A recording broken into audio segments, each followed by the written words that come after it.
Good day and welcome po sa panibago na namang episode ng aming channel. At ako nga po pala ulit si Allen ng Greenier TV, and para naman po sa vlog natin for today, well, ito na po, nabanggit ko siya doon sa previous vlog ko. Ngayon magpa-focus naman tayo dito sa peace lily. So lahat ng pwede nating malaman sa pag-aalaga, care tips, soil na ginagamit namin, fertilizer, yung kung paano pabulaklakin itong mga peace lily, and kung ano yung reason kung bakit nagiging color green itong mga bulaklak ng peace lily ninyo. So lahat po yan, itatakal natin, iisa-isahin natin sila. And syempre, bago tayo magsimula, sa mga bago pa lamang po sa aming channel, huwag niyo pong kakalimutan na mag-like, share, and subscribe, and pakihit na rin po yung notification bell para maging updated kayo sa mga susunod pa naming videos. Syempre po, sa mga gustong bumisita sa aming garden, na dito po sa screen yung aming complete address. So, konting kaalaman po muna pagdating dito sa mga peace lily. So, when we say peace lily, marami rin po siya palang varieties. Hindi lamang yung nakikita natin. Kasi iba't ibang klase yan, iba't ibang sizes, and even yung sensation,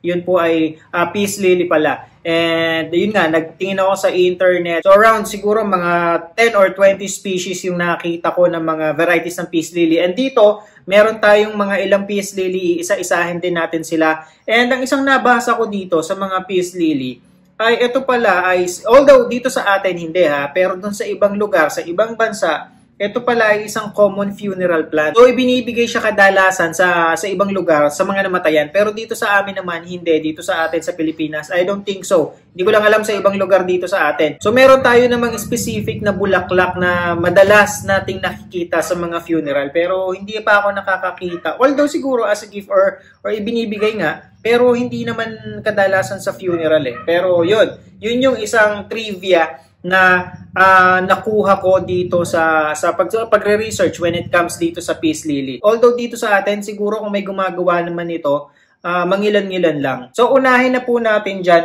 itong light na requirement dito sa peace lily. When it comes sa light, itong mga peace lily, kaya niya mag-tolerate kahit na kokonti lang yung amount of light na nakukuha nila. And ang isang kailangan lang nating i-avoid dito ay yung tamaan sila ng full sun. Especially yung in the afternoon, yung tindi ng sikat ng araw na yon, masusunog, masisira talaga yung mga dahon na meron sila. Magkakaroon sila ng mga kulay dilaw sa dahon. So masusunog yung mga edges ng dahon nila. So para ma-prevent yun lang yung i-avoid natin. So di bale nang mapalagay sila doon sa space or spot na kung saan konti lang yung amount of light na nakukuha nila kesa naman doon sa bright direct sunlight. And when it comes naman po sa watering ng mga peace lily, kailangan lamang lagi nating i-maintain na moist yung soil niya. So wag nating hahayaan na matuyo yung kanyang mga soil, at wag din naman natin hahayaan na masobrahan tayo sa pagdidilig sa kanila. Kasi syempre, mamamatay naman sila, magsasuffer yung root nila, at maaari silang mag-suffer sa root rot kapag ka nag-overwater tayo.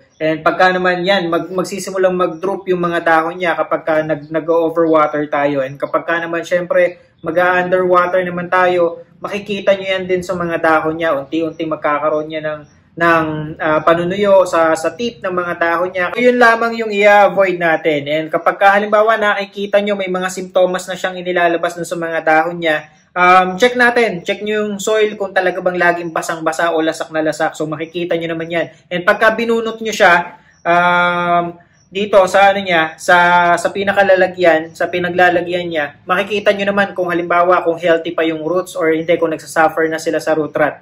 So yun. And sa leaves nga, so makikita nyo naman yung indication yan dun sa mga dahon niya pagka nagdudrop o kaya natutuyo. Pagdating naman sa temperature at saka sa humidity nitong peace lily, siyempre mga peace lily, ang environment na kinalakihan nila o yung habitat talaga, yung natural habitat nila ay nandun sa forest floors kung saan yung humidity doon ay mataas. So kung kaya nating kopyahin yung environment na kinalakihan nila o yung talagang natural habitat nila, mas maganda para sa kanila. And yun, ito naman, unlike ng mga calathea or calathea, hindi naman mo sasabihin sobrang taas ng humidity na kailangan. Kahit yung mga nasa ilalim lamang ng katulad nito, nasa ilalim lang ng mga puno, katulad nitong mga peace lily namin. Yung mga peace lily namin, especially yung mga maliliit pa, nakalagay lamang siya sa ilalim ng puno. So, and then meron lamang siyang net, walang nakakapasok or walang nakaka-penetrate na direct sunlight talaga. Pero yung amount of light na nakukuha nila at saka yung humidity doon, at least sa tingin ko, nakukuha namin kung ano man yung meron doon sa kanilang natural habitat. And when it comes naman sa paglalagay ng fertilizer dito sa ating mga peace lily, ito yung ginagawa namin sa fertilizer namin. Pinagsasama o pinaghahalo namin yung complete fertilizer at saka yung ammonium. So, yung kasi, yung ammonium ay yung kulay white, and then yung complete fertilizer, yun yung medyo parang color brown na mas malalaki yung pieces niya. So, paghahaluin lang, and then ibubudbud lang. So, ilalayo nyo lamang siya pinakamalayo dun sa puno. And then yun, tsaka nyo siya didiligan. Eventually, matutunaw na yun. Pero yung isa pang pwede natin gawin ay ibabad na or isama natin sa pandilig natin. So, ang gagawin lang natin, kung halimbawa gusto niyo mag-fertilizer tomorrow, mamayang gabi pa lang magbabad na tayo ng fertilizer natin doon sa tubig. 3 tablespoon ng fertilizer, ibababad o ilalagay natin doon sa 16 gallons of water. Yun yung isang kung hindi ako nagkakamali, yun yung isang timba ng pintura. So, ganun, doon lang. Para kinabukasan, lusaw at tunaw na yung yung fertilizer na ibinabad natin doon. And yun na yung ididilig natin dito sa mga peace lily natin. So when it comes naman po sa repotting ng mga peace lily, so ireripat nyo siya kapag sa tingin nyo ay alangan na siya doon sa pinaglalagyan niya. Katulad na lamang nitong sample natin na naandi dito. As you can see, itong ating peace lily na to, medyo may kalakihan na siya.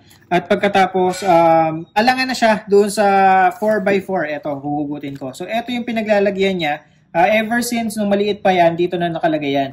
And ito ay nakalagay sa 4x4 na plastic. So ito pwede na nating i-transfer sa mas malaking nursery bag or di kaya naman sa magandang sa magandang plastic pot na kung sakali. Kasi ayan, makikita nyo naman na medyo root bound na siya kasi nagtataasa na or umaangat na, lumalabas na sa pinakaibabaw na portion noong nursery bag yung mga ugat niya. So makikita nyo. And makikita nyo din dito na healthy naman at okay naman yung yung mga ugat niya kasi maputi So yan. So ibig sabihin walang problema. At saka kung mapapansin nyo itong peace lily na to, ayan may mga bago na siyang anak. Itong maliliit na to, ito na yung mga bagong anak nitong peace lily na to. So ito yung pinaka-puno niya. Ayan. And ito meron ditong panibago. So nagkakaroon na siya ng panibago, mas kakapal at mas lalago pa to. And ayan nga, kung napapansin niyo medyo makapal na rin siya, marami na rin siya mga bagong dahon. Kaya mas maganda kung itatransfer na natin o ililipat na natin siya sa much bigger pot kasi alangan na rin talaga And pumunta naman tayo ngayon doon sa soil mixture na ginagamit namin. Sa lahat po ng peace lily na inaalagaan namin, mapa baby man o yung mapa malaki, ang soil mixture na ginagamit namin, ito yung ipa ng palay at saka yung garden soil. So ang mixture nun ay 2:1. So, kung halimbawa, dalawang bag or dalawang plastic or dalawang scoop nung tuyong ipa ng palay, isang scoop naman itong garden soil. And yun yung paghahaluin natin. Maganda kasi yun Kung nagiging well-drained yung potting mixture na yun, at saka ang isa pa, nakakapag-keep siya ng moisture, yung dried rice hull doon sa soil. Kaya yun yung gamit namin. Ever since, simula noon hanggang ngayon, yun yung ginagamit namin dito. At pagdating naman po sa propagation ito ang ginagawang propagation dito ay yung root division. Kasi pag dumadating minsan sa amin yung supply namin, makapal, so ang gagawin namin, muna namin siya. Itatabi muna namin, papalaguin muna, papakapalin muna namin, ipopropagate po muna namin bago namin sila ilabas kapag full established na siya at saka kapag yung malago at makapal na ulit siya pagka naka-recover. Katulad nitong isang to. Ayan. Kung mapapansin nyo, yung pinakita ko sa inyo kanina, itong mga to. Ayan. So palalakihin pa natin ng konti yan pagkatapos pwede na natin silang i-cut o i-divide o ihiwalay dito sa pinaka main plant o pinaka-mother plant. Pero nasa sa inyo po yan. Kasi pwede namang hindi. Dahil kung itatransfer lang natin to sa much bigger pot at hahayaan nating lumaki itong mga to, itong mga bagong yan, mas magiging makapal yung mga yung mga peace lily na inaalagaan ninyo. Mas makapal, mas maraming dahon, mas magandang pagmasan, mas magandang tingnan. So pumunta naman tayo kung paano natin papabulaklakin yung ating mga peace lily. Importante kasi talaga dito is magaya natin yung environment na meron sila doon sa natural habitat nila. So kailangan yon. And kung halimbawa, katulad na sinabi ko, although itong mga peace lily ay kayang i-tolerate yung konting amount of light o kahit ilagay mo siya sa madidilim na parte ng bahay ninyo. Kaya lamang, hindi siya makakapag-bulaklak kung halimbawa hindi enough yung amount of light na nakukuha niya. So malaking factor yung amount of light na nare-receive ng mga peace lily para makapagpabulaklak tayo. And isa pa, syempre, yung humidity. Kaya napapansin ko doon kaya ako nasabi na sa tingin ko, nakukuha namin yung environment na meron sila. Kasi yung mga peace lily na naandoon sa ilalim ng aming parang pinaka-nursery, sa ilalim ng puno, tapos meron siyang net na filtered yung sunlight na nakukuha nila. Kasi most of the peace lily na naandoon na, let's say yung mature na, o yung medyo nasa tamang edad na yung mga peace lily ay namumulaklak talaga. Wala namang sikreto. And katulad nito, itong peace lily na to, when it comes sa fertilizer, hindi pa to nalalagyan ng fertilizer, pero kung makikita nyo, dalawa yung bulaklak na na-provide nitong peace lily nito. Akala ko before, ang isang puno, isang peace lily ay isang bulaklak lamang. Pero hindi pala, kasi katulad nito, isang puno lamang to, nasa isang lang talaga siya. Ito lang, yung pinakapuno niyang yan. Pero, as you can see, dalawa yung bulaklak na na-provide niya. And based na rin dun sa nabasa ko, ito ay kayang mag-provide o mag-produce ng 2 hanggang 3 na mga bulaklak sa isang puno. And ang kagandahan mo kasi dito sa mga peace lily, itong mga bulaklak nila, hindi yan basta-basta nagpe-fade, hindi basta-basta namamatay, hindi basta-basta nalalaos. Tumatagal sila ng several months bago sila mapalitan ng bago. So kung halimbawa man, medyo lipas na, ang pangit na, pwede naman nating ikat yan. Mas maganda lang kung ikakat natin siya doon sa pinaka ibaba na para hindi makita yung pinakatangkay. And as you can see, lahat kadalasan yung mga bulaklak niya, lutang na lutang. Lalo na sa mga ganitong klase ng peace lily na kulay green yung niya. Katulad nito, solid green yung kulay ng dahon niya, pagkatapos magiging kulay puti yung kanyang mga bulaklak. So ngayon, i-discuss naman natin kung bakit nagiging kulay green katulad nitong isang to, yung mga bulaklak ng ating mga peace lily. So ang main reason kung bakit siya nagkukulay green is because tumatanda na yung mga bulaklak nila. So kaya nagiging color green siya kapag tumatanda na yung isang bulaklak ng peace lily ay dahil na rin dumadami yung chlorophyll na meron dito sa bulaklak. Yan ay nangyayari para makatulong itong bulaklak niya na makapag-create ng energy na kailangan ng halaman. So, yun yung mga reasons kung bakit. So, huwag kayong mag-alala kung halimbawa nag-green na yung mga bulaklak ng peace lily ninyo. Kasi ibig sabihin lang noon, matagal na rin siya at palipas na rin siya eventually. So, ngayon nga, ang kailangan lang natin gawin ay mag-intay ng panibagong bloom noong kanyang peace lily. Mas maganda kung halimbawa yan, katulad nito, 2 yung bulaklak na meron siya. Although palipas na tong isang to, may matitira pa rin na kalalabas lamang na bago pa lamang.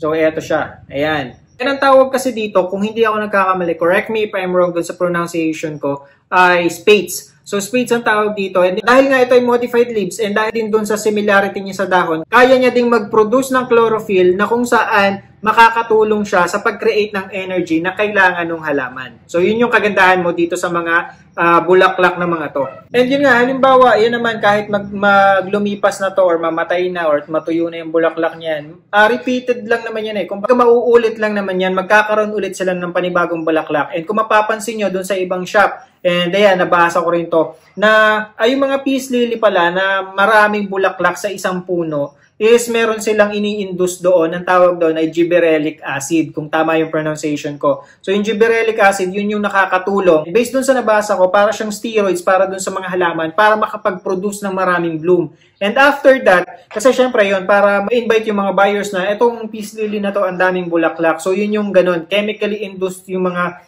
peace lily na maraming bulaklak. Pero huwag kayong mag-alala kasi although hindi after mag-fade o after mawala ng mga bulaklak na yon, kung halimbawa malaos na yung mga peace lily na yon, yung mga bulaklak nila, hindi naman ibig sabihin nun, hindi na sila mag-bloom ulit. Kaya lang, hindi na katulad nung before na talagang ang daming bloom or 2 to 3 yung mga blooms na makikita mo sa isang puno. Pinaka-advice na may bibigay ko sa inyo, kung halimbawa bibili kayo ng peace lily, yan, huwag kayong bibili nitong mga color green pa. Kasi yan, medyo mature na yan at mas maiksi na yung buhay niya. As much as possible, kung meron kayong makikita na peace lily na pabuka pa lamang, yung ganito, yun yung bilhin ninyo kasi mas maglalast yung bulaklak na meron siya, mas magtatagal yon. And huwag naman kayong bibili nung wala pa kasi hindi natin alam kung meron na ba siya before na namatay lamang o hindi pa talaga nagkakaroon. Yung safest ay yung may pinaka maliit pero visible na kulay white, even if yung sarado pa na bulaklak, okay yon, walang problema yon.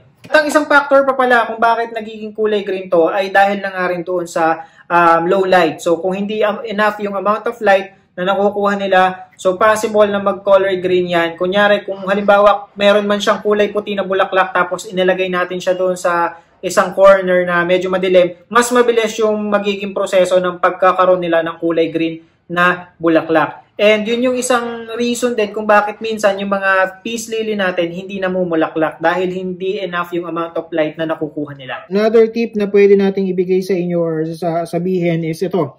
Ayan, so talagang they tend to collect dust from time to time, kaya pupunasan lang natin siya ng basang-basa, madali lang namang matanggal yan.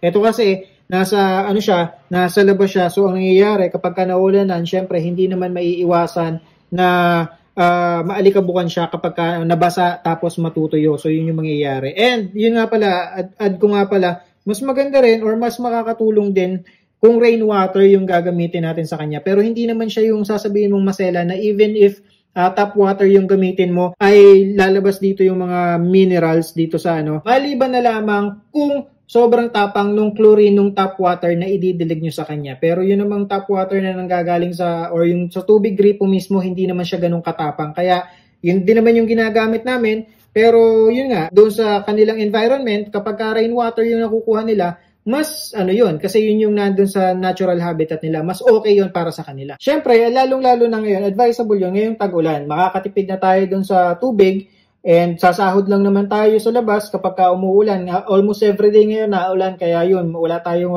halos problema sa wala tayong problema sa rainwater. So ito, meron tayong ilang variety ng peace lily dito and i-differentiate natin. Una sa lahat, ito yung ating maliliit na peace lily. Ito, hindi siya masyadong naglalalaki. So kung lalaki man tong dahon nito, konti na lang. Kasi ito, ang may pagka-dwarf siya. So, hindi siya masyado talagang nataas tong variety na to. And, pagka naman nakita nyo sa bulaklak, parehas lang. Ayan nga, katulad nito, may pa-fade na or palipas na. Pero ito yung kanyang bagong bulaklak. And as you can see, isang puno lang yan. Ayan. And ito naman peace lily na to, itong isang to, ito maganda yung niya, maganda yung kanyang dahon. Kasi mas malapad, unlike dito, ito medyo mas makipot or mas makitid yung kanyang dahon compare mo dito. At itong peace lily na to, ito lumalaki to. Tumataas to ng around siguro mga 2 to 3 feet yung taas at yung haba, yung laki ng dahon nito. Kaya nitong lumaki ng more than 1 foot yung bawat piraso ng dahon na to. Lumalapad talaga yung dahon nito. And then, makikita nyo naman yung differences nila. Kaya lang wala kasi tayong maipakitang malaki nito. And ayan. Yung pagka-green din nito ay mas light compare mo dito. Ito talaga darker color yung pagka-green niya. Compare mo dito. And itong isang peace lily na to ay iba pa rin doon sa maliit na to. As you can see, almost the same yung dahon, even yung kanilang patterns na meron. Pero yung kulay niya, may mapapansin kayong variegation. So ito, nabasa ko, ganito din. Akala ko nung una ay may sakit or may kung ano man dito sa dahon. Pero hindi, kasi parang ito yung isang variety naman ng peace lily na nakita ko din sa internet. And ito, ayan, ito yung lumalaki talaga. As you can see, malalaki na yung dahon niya. Ayan, matataas na at kumakapal at lumalago. And yung flower niya, syempre, mas malaki din. So, ganyan kalaki yung inilalaki ng bulaklak niya. And kadalasan talaga, yung mga bulaklak ng peace lily, mas mataas doon sa pinakadahon niya, sa lahat ng dahon. So, siya yung pinaka namamayag pag sa taas, kaya visible na visible siya. Hindi siya matatabunan nitong mga dahon na meron siya. At isang advice ko, kung halimbawa gusto nyo talaga ng peace lily na maraming bulaklak, ang isang pinakamagandang gawin natin dyan, yung halimbawa, ganitong size ng mga peace lily. Eto, ayan. So, yung ganitong size, kumuha lang kayo or siguro pagsamasamahin nyo sa isang mas malaking pot na yung mga ilang piraso ng ganito na bawat piraso ay, bawat puno ay merong bulaklak. Para kapag i-display ninyo, hindi lang isa, dalawa yung bulaklak na meron doon sa isang pot. At saka isa pa, ang isang advantage pa nun, makapal na kagad siyang pagmasdan, makapal na kagad yung foliage na meron siya. Kasi hindi lang isa o dalawang puno yung pinagsama-sama natin doon sa iisang pot. So yun lamang po, and I hope makatulong ang video na to sa mga nag-aalaga ng peace lily, sa mga viewers and subscribers natin. And again, Sa mga bago pa lamang po sa aming channel, huwag niyo pong kakalimutan na mag-like, share, and subscribe, and pakihit na rin po yung notification bell para maging updated kayo sa mga susunod pa naming videos. And pakivisit na rin po yung aming Facebook at Instagram page, Greenyard PH po. So magkita-kita po ulit tayo sa susunod na episode ng Greenyard TV, and thank you for watching.